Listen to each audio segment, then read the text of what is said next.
प्रश्न लिखिए, ये भी सेलेक्टेड प्रश्न है। लिखिए प्रथम कोटि की अभिक्रिया, प्रथम कोटि की अभिक्रिया, प्रथम कोटि की अभिक्रिया से आप क्या समझते हो? प्रथम कोटि की अभिक्रिया से आप क्या समझते हो? इसके लिए समाकलित दर समीकरण, इसके लिए समाकलित दर समीकरण व्युत्पन्न कीजिए। इसके लिए समाकलित दर समीकरण व्युत्पन्न कीजिए। लिख लिया सभी ने प्रश्न? क्या लिखा है प्रश्न हमने? प्रथम कोटि की अभिक्रिया से आप क्या समझते हो? इसके लिए समाकलित दर समीकरण व्युत्पन्न कीजिए। ठीक है, तो चलिए समझिए। चलो ध्यान तो इधर किया। देखिए हमने माना कि कोई रासायनिक अभिक्रिया हो रही है जिसमें A परिवर्तित हो रहा है, जिसमें उत्पाद। अब हम वेग नियम लगाते हैं, तो वेग नियम से रासायनिक अभिक्रिया की दर यानी माइनस dA/dt। माइनस क्यों लगाया? क्योंकि ये अभिकारक है और अभिकारक की सांद्रता कम होती है, इसलिए क्या आएगा? माइनस। ठीक है, तो वेग नियम से क्या आएगा कि रासायनिक अभिक्रिया की दर अनुक्रमानुपाती होगी किसकी? अभिकारक की सांद्रता होता है। यदि अभिकारक की सांद्रता शून्य हो तो हम कौन सी बोलते हैं? शून्य कोटि की अभिक्रिया बोलते हैं। कल पढ़ा था हमने, यदि अभिकारक की सांद्रता कितनी हो? शून्य हो तो हम क्या बोलते हैं? शून्य कोटि की अभिक्रिया। अभी हमें क्या पढ़ना है? प्रथम कोटि की अभिक्रिया, यानी अभिकारक की घात कितनी होगी? प्रथम यानी एक घात। ठीक है, तो हम ऐसा ही लिखेंगे कि यदि किसी रासायनिक अभिक्रिया की दर, ये क्या है? रासायनिक अभिक्रिया की दर। यदि किसी रासायनिक अभिक्रिया की दर अभिकारक की सांद्रता की प्रथम घात पर निर्भर करे, अभिकारक की सांद्रता की प्रथम घात पर निर्भर करे, तो इसे प्रथम कोटि की अभिक्रिया कहते हैं। कहेगा ना यार? ऐसे लिखना है आपको। ठीक है, यदि किसी रासायनिक अभिक्रिया की दर अभिकारक की सांद्रता की प्रथम घात पर निर्भर करे, तो इसे हम प्रथम कोटि की अभिक्रिया कहते हैं। ठीक है, फिर हम उसका व्यंजक निकाल रहे हैं, तो हमें इतना लिखना ही है कि हमें माना कि निम्न रासायनिक अभिक्रिया हो रही है, जैसे A चेंज हो रहा है उत्पाद में। अब वेग नियम से यदि यह प्रथम कोटि की अभिक्रिया हो तो माइनस dA/dt अनुक्रमानुपाती क्या आएगा? A की प्रथम घात। अब हम यहाँ से अनुक्रमानुपाती चिन्ह को हटाते हैं, तो माइनस dA/dt इक्वल क्या आ जाएगा? A की पावर कितनी आ जाएगी? 1। समीकरण नंबर क्या हो जाएगी? ठीक है, यहाँ के क्या है? अनुपातिक नियतांक है, जिसे हम दर स्थिरांक या वेग स्थिरांक कहते हैं। कल भी ऐसे पढ़ा था? Yes sir. कि हम इसे दर स्थिरांक या वेग स्थिरांक कहते हैं। ठीक है, अब यहाँ से थोड़ा सा चेंज होगा। तो देखिए हमने माना कि अभिकारक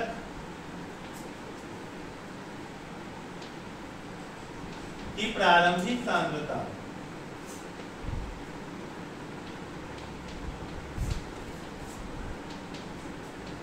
हमने क्या मान लिया कि अभिकारक की प्रारंभिक सांद्रता A मोल प्रति लीटर है।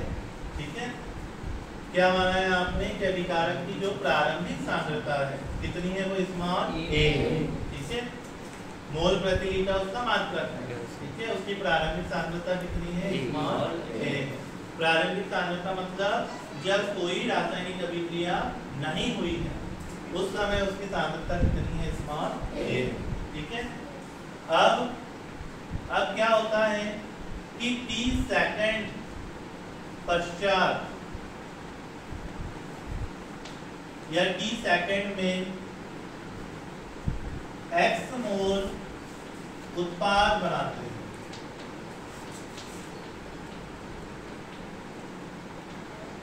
क्या माना मैंने कि t सेकंड में x मोल क्या बना रहे हैं, उत्पाद बना रहे हैं। सांद्रता कितनी है, a में से x मोल क्या बना रहे हैं, उत्पाद बना रहे हैं। इसलिए t सेकंड पश्चात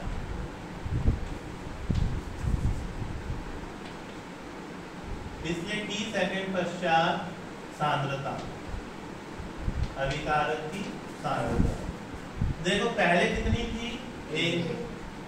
कितने ने उत्पाद बनाया, ओनली x ने बनाया। Yes sir. तो t सेकंड बाद कितनी बचेगी, a माइनस x बचेगी।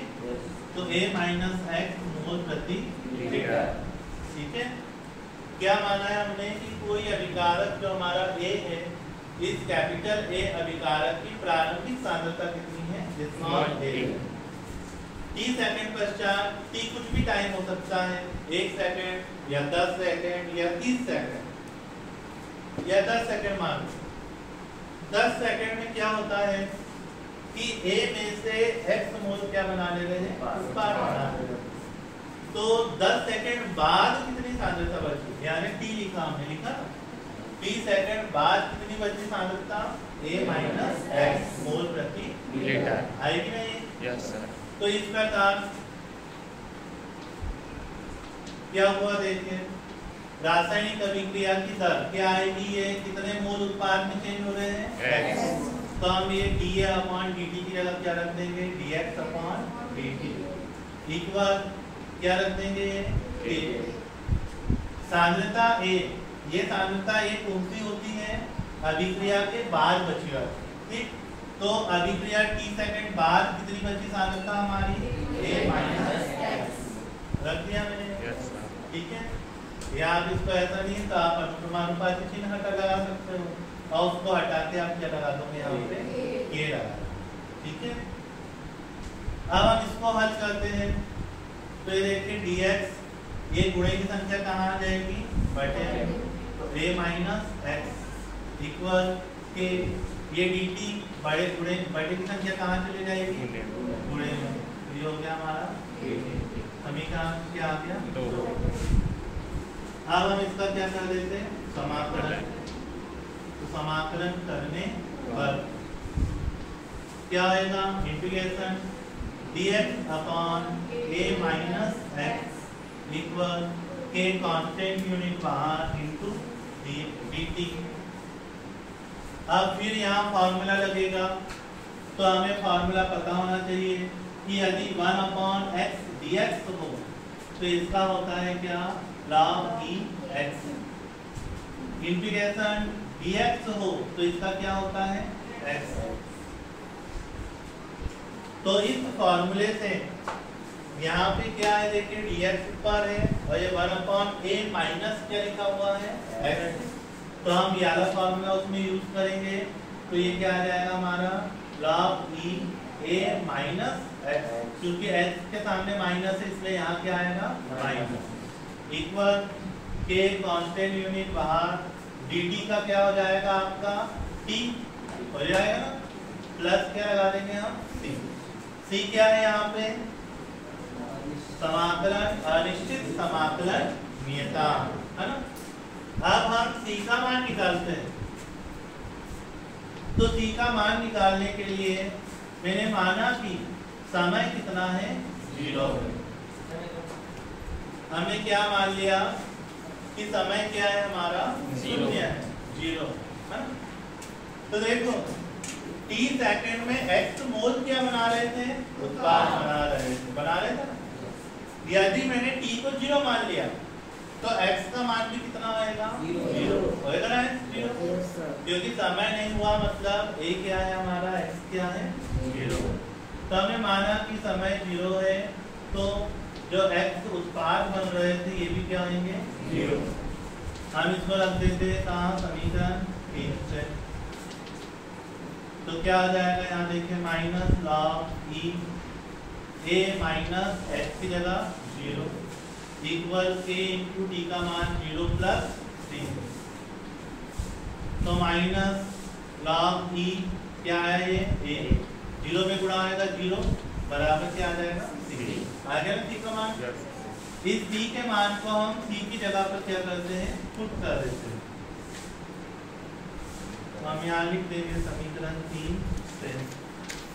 तो क्या आएगा देखिए minus log a minus x equal k into T plus T की जगह क्या आ जाएगा माइनस लॉग ई a है। आएगा ना ये माइनस वाली संख्या इधर आएगी तो क्या होगी प्लस ही होती है। तो ये माइनस वाली संख्या इधर आ गई तो क्या हो गई है प्लस लॉग ई ए माइनस लॉग ई ए माइनस एक्स इक्वल कितना आया के। अब आपने कक्षा 10वीं में सूत्र पढ़ा है कि log m minus log n हो तो हम क्या लिखते हैं उसको log m अपॉन n। ठीक है और यदि प्लस होता है तो m इंटू n आता है। तो क्या हो जाएगा हमारे यहाँ पे देखिए कि log e ये हो गया आपका n और ये वाला क्या हो गया n। तो a upon a minus x equal क्या आ जाएगा kt आएगा। k की वैल्यू निकालना है t को क्या कर देंगे हम पक्षांतर। तो t कहाँ बटे में आएगा तो ये k इक्वल क्या आ जाएगा हमारा 1 upon 3 log e a upon a minus x। यहाँ पे जो log है log के साथ e लगा हुआ है लगा है। हम उसको 10 की घातांक में भी क्या कर सकते हैं चेंज कर सकते हैं। तो मैं यहाँ लिख देता हूँ कि log e को log 10 में बदलने पर क्या होएगा कि k इक्वल जब हम log e को log 10 में क्या करते हैं चेंज करते हैं तब कितने से गुणा करते हैं। हमने घनस्थ समीकरण में किया है 2.303 से किया है। प्राकृतिक log को हमने log 10 की घातांक में जब चेंज किया था तो हमने उसमें 2.303 से क्या करा था गुणा किया था। तो ये मैंने क्या कर दिया गुणा बटे में कितना है यहाँ t। अब log e की जगह क्या लिख देंगे हम log 10 a upon a minus x और ये आ गया हमारा क्या अभिष व्यंजक। आप इसको भी नाम दे सकते हैं 5 और इसको नाम दे दीजिए क्या समीकरण 6। ठीक है तो जो समीकरण 6 आया है यह अभिष्ट प्रथम कोटि की अभिक्रिया के लिए समाकलित दर समीकरण है। यह समाकलित दर व्यंजक है ऐसा भी आप उसको क्या है लिख सकते हैं है ना। बहुत सिंपल है कोई ज्यादा विशेष कठिन नहीं है। आपको बस क्या है स्टेप बाय स्टेप लिखते जाना है। जब हम उसको स्टेप बाय स्टेप लिखते जाएंगे तो वो बहुत इजी लगेगा कठिन नहीं लगेगा। ठीक है अभी मैंने उसको स्टेप बाय स्टेप लिखा है तो मैंने उसको सीधा सीधा सॉल्व कर लिया। यदि हम उसको नहीं लिखेंगे तो वो सॉल्व क्या हमारा नहीं होगा। ठीक है तो बहुत सिंपल है। देखिए सबसे पहले हमें परिभाषा लिखना पड़ेगी है ना। तो यदि किसी रासायनिक अभिक्रिया की दर अभिकारक की प्रथम घात पर निर्भर करे तो इसे हम प्रथम कोटि की अभिक्रिया कहते हैं। अब हमने माना कि कोई एक रासायनिक अभिक्रिया हो रही है जिसमें A परिवर्तित हो रहा है उत्पाद में। यदि यह प्रथम कोटि की अभिक्रिया हो तो वेग नियम से रासायनिक अभिक्रिया की दर अनुक्रमानुपाती होगी अभिकारक की प्रथम घात। जब अनुक्रमानुपाती चिन्ह हटाया तो K लगाया कि यहाँ पे एक अनुपातिक नियतांक है जिसे हम प्रथम कोटि की अभिक्रिया का वेग नियतांक या दर नियतांक या दर स्थिरांक कहते हैं। ठीक है अब हमने क्या किया कि हमने मान लिया कि जो रासायनिक अभिक्रिया हो रही है उस अभिक्रिया में जो अभिकारक हमारा कैपिटल A है इस अभिकारक कैपिटल A की प्रारंभिक सांद्रता क्या है स्मॉल a मोल प्रति लीटर है। t सेकंड पश्चात A में से जो ये A है तो इस A में से x मोल उत्पाद क्या करते हैं, बनाते हैं। तो जो x मोल उत्पाद बना रहे हैं, तो ये कितने कितने समय में बना रहे हैं, t सेकंड बना रहे हैं। तो t सेकंड बाद सांद्रता कितनी बचेगी हमारी, a माइनस x, क्योंकि a थी, a में से x निकल गए, तो कितने बचे हैं, a माइनस x मोल प्रति लीटर, है ना। यहाँ केवल मोल लिखेंगे, यहाँ मोल प्रति लीटर नहीं लिखेंगे, है ना। x मोल उत्पाद बना रहे हैं, पर यहाँ अपना सांद्रता आएगी, इसलिए क्या आएगा, ये मोल प्रति लीटर। इस प्रकार सांद्रता में परिवर्तन कितना हुआ है, x, इसलिए dx/dt इक्वल के प्रथम कोटि की अभिक्रिया का दर स्थिरांक, और सांद्रता कितनी बची है हमारी, a माइनस x। ये गुणे की संख्या पक्षांतर कर दी, बटे में आ गई, और ये dt को पक्षांतर किया, ये ऊपर है ना। समाकलन में ऐसा किया जाता है कि x वालों को पूरे एक साइड लाया जाता है, और जिसमें x नहीं है उनको एक साइड लाते हैं। क्योंकि यहाँ पे x था ना, इसलिए हमने इसको यहाँ नीचे क्या करा, पक्षांतर, ठीक है। और dt को क्या किया, इस साइड क्या किया हमने, पक्षांतर। अब ये जो अवकल समीकरण बना है, इसे अवकल समीकरण कहा जाता है, ठीक है।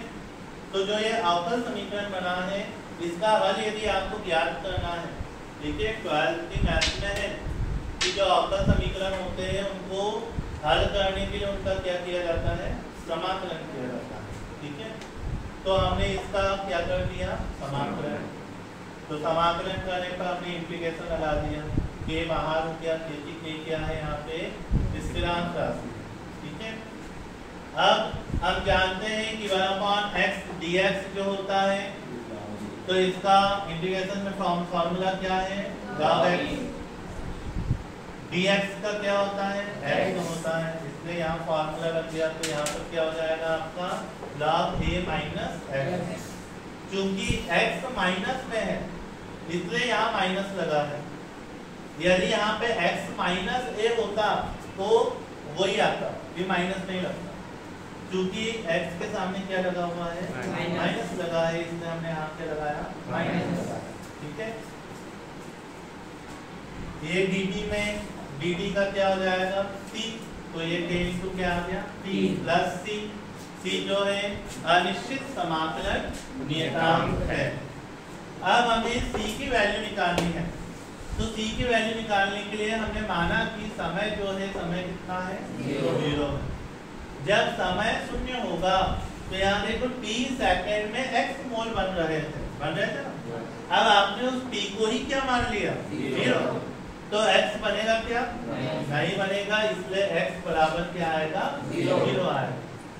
तो हमने मान पुट कर दिया, x की जगह 0 रख दिया, t की जगह 0 रख दिया। a में से 0 जाएगा, a ही बचेगा, ये 0 हो जाएगा, और ये क्या बचा अपना, c। अब ये जो c की वैल्यू आई है, हमने उसको समीकरण 3 में c की जगह पर क्या कर दिया, रख दिया। तो ये रख दिया, ठीक। माइनस वाली संख्या उधर गई तो क्या हो गई है, प्लस। इधर ऑलरेडी माइनस का ये लिखा था, इक्वल क्या बचा अपना, k। हम जानते हैं कि log m minus log n हो तो ये क्या होता है, log m/n। तो हमने यही फॉर्मूला अप्लाई किया यहाँ पे, है ना। तो क्या आया हमारा यहाँ पे, log a/a minus x equal कितना आया, t का पक्षांतर कर दिया, तो t कहाँ चले जाएगा, इसके बटे में। तो 1/t log e कोष्टक में a/a माइनस x किसके बराबर आ जाएगा, के बराबर आ जाएगा। अब यहाँ पे प्राकृतिक लॉग है, चरघातांक की लॉग है, तो हम इस लॉग को काय में चेंज करते हैं, log 10। तो जब इसे हम log 10 में चेंज करेंगे तो हमें पता है कि 2.303 से क्या करते हैं, गुणा करते हैं। तो ये हमने 2.303 से क्या कर दिया, गुणा कर दिया, ठीक है। और ये हमारा समीकरण 6 आ गया। बस हम यहाँ पे अब log e की जगह क्या लिखेंगे, log 10, ठीक है। हमारे से ना कभी कभी मिस्टेक हो जाती है कि हम कर तो देते हैं कि बजाय उसको रटते हैं ना, तो रटते हैं उस समय क्या होता है कि ये e की जगह हम e की लिखा रख देते हैं, ठीक है। हमें याद रखना है कि जब हमने इसको चेंज कर दिया है, 10 की घातांक में बदला है, तो हम यहाँ e के स्थान पर क्या लिखेंगे, 10 लिखेंगे, ठीक है। नीचे लिख देंगे समीकरण 6 जो है वही है हमारा अभिष्ट प्रथम कोटि की अभिक्रिया के लिए समाकलित दर